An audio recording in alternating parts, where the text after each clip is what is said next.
আজকে বানাবো Christmas day special fruit cake. আর এই ফ্রুট কেক দোকান থেকে কিনতে গেলে কিন্তু অনেকটাই দাম পড়ে, কিন্তু বাড়িতে একদম কম খরচে খুব সহজে একদম দোকানের মতো কেক কিন্তু বাড়িতেই বানিয়ে নেওয়া যায়।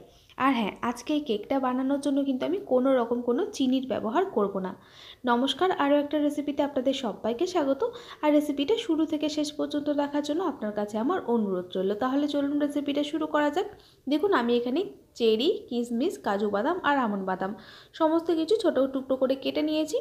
এরপর এই ফ্রুটগুলোকে আমি ড্রাই ফ্রুটগুলোকে কমলা লেবুর জুসের মধ্যে ভিজিয়ে রাখবো 1 ঘন্টার জন্য। আপনি কমলা লেবুর জুসের পরিবর্তে মুসাম্বির জুসও নিতে পারেন।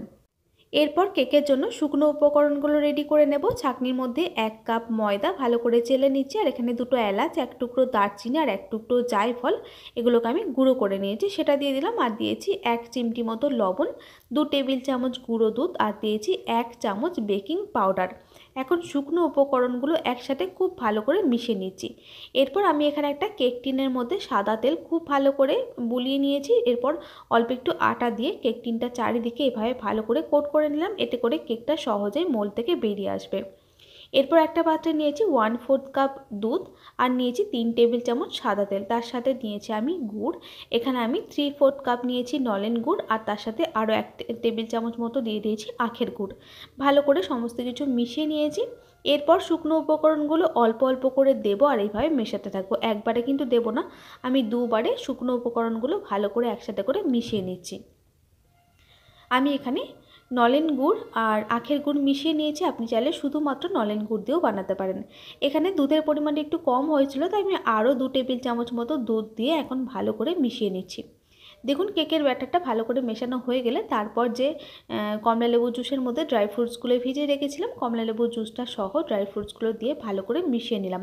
আর যেহেতু ফ্রুট কেক, ব্যাটারটা কিন্তু এর থেকে আর পাতলা করব না, ব্যাটারটা ঠিক এইভাবেই বানিয়ে নিতে হবে। এরপর কেক টিনের মধ্যে কেকের পুরো ব্যাটারটাকে এইভাবে করে ঢেলে দিচ্ছি। এরপর কেক টিনটা এভাবে একটু ট্যাপ করে দিলাম, যাতে কোনো জায়গায় ফাঁকা থেকে না যায়। ওপর থেকে একটুখানি ড্রাই ফ্রুটস দিয়ে সাজিয়ে দিচ্ছি। ব্যাস, কেক টিন আমাদের রেডি হয়ে গেল। অন্যদিকে একটা কড়াই আমি প্রিহিট করতে বসিয়ে দিয়েছি, তার মধ্যে কেক টিনটা বসিয়ে দিয়ে ঢাকনা দিয়ে ঢেকে দেবো, আর গ্যাসের ফ্লেমটা একদম লোতে করে দেব। এরপর 50 মিনিট কেকটাকে বেক করে নিয়েছি। একটা টুথপিক দিয়ে চেক করে নিয়েছি কেকটা ভালোভাবে বেক হয়েছে কিনা। দেখুন, টুথপিকটা কিন্তু একদম ক্লিন আসছে, মানে কেকটা আমাদের সুন্দরভাবে বেক হয়ে গেছে। এরপর নামিয়ে নিলাম, ঢাকনা দিয়ে রেখে দিচ্ছি যতক্ষণ না ঠান্ডা হচ্ছে। এরপর কেকটা ঠান্ডা হয়ে গেলে একটা চাকু দিয়ে কেকের চারি সাইডগুলো ঘুরিয়ে নেব, যাতে কেকটা খুব সহজে মোল্ড থেকে উঠে আসে। এইভাবে এই ফ্রুট কেক খুব সহজেই কিন্তু বাড়িতে বানিয়ে নিতে পারবেন, খেতে হয় অসাধারণ। আর আপনি যদি এই কেকটা কাউকে বানিয়ে খাওয়ান, উনি কিন্তু বুঝতেই পারবেন না যে কেকটা বাড়িতে বানানো হয়েছে নাকি কেকটা দোকান থেকে কিনে আনা হয়েছে। দেখুন, কেকটা মোল্ড থেকে কত সহজে সুন্দরভাবে উঠে গেল, আর কেকটা কতটা নরম তুলতুলে হয়েছে সেটা আশা করছি আপনারা দেখেই বুঝতে পারছেন। আমি আপনাদের একটু কেটেও দেখিয়ে দিচ্ছি। আর কেকটা খেতে হয়েছিল একদম দোকানের মতো, খেতে কিন্তু ভীষণই ভালো হয়েছিল।